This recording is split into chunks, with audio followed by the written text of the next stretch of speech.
روز قیامت شد و صاحب سور اومد به میدون و دمید تو شیپور.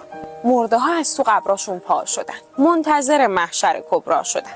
صف کشیدن. وقت حساب کتاب شد.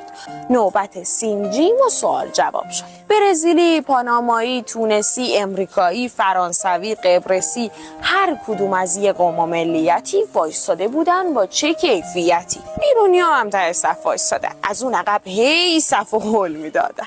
یهو خدا از اون بالا صدا کرد، ایرونیا رو از تو صف جدا کرد. سپرد اونا رو دست یه فرشته، گفت اینا رو ببر جاشون بهشته. خارجی‌ها که صحنه رو می‌دیدن شاکی شدن، داد و هوار کشیدن. گفتن آقا رفیق بازی نداشتیم، از این قرارا ما با هم نذاشتیم. خدا که دید یه ذره اوضاع پسه، به مرده‌های معترض گفت بسه. این ایرونی‌ها که توی صف بودن تموم عمرشون توی کف بودن. یه سر سوزن دل خوش نداشتن، تو دلاشون بذر امید نکاشتن. هرچی برای تفریح عموم بود برای این بیچاره‌ها حروم بود. شادیاشون رو قدغن میکردن، جوونا رو سوار ون میکردن. نه دیسکویی، نه کافه‌ای، نه باری، نه ساحل مختلطی، نه یاری. از چپ و راست فیلترشون میکردن، با پارازیت کاورشون میکردن. با اینکه روی دریای نفت بودن اما توی وضع هشلهفت بودن.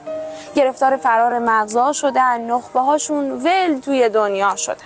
یه عده تو بی برقی و بیابی گیر میدادن فقط به بی حجابی. اوضاع هر چی که بگی خراب بود، دغدغه اونا ولی حجاب بود.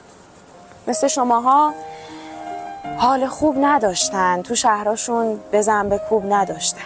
یه عمر آزگار تو تحریم بودن، با کره شمالی هم تیم بودن. خلاصه این ملت بیاتیه حساب کتابشون قراقاتیه. کلی تو اون دنیا عذاب کشیدن، طعم جهنم و همه چشیدن. وقتش قصه هاشون رو چال کنن، برن بهشت و تا ابد حال کنن.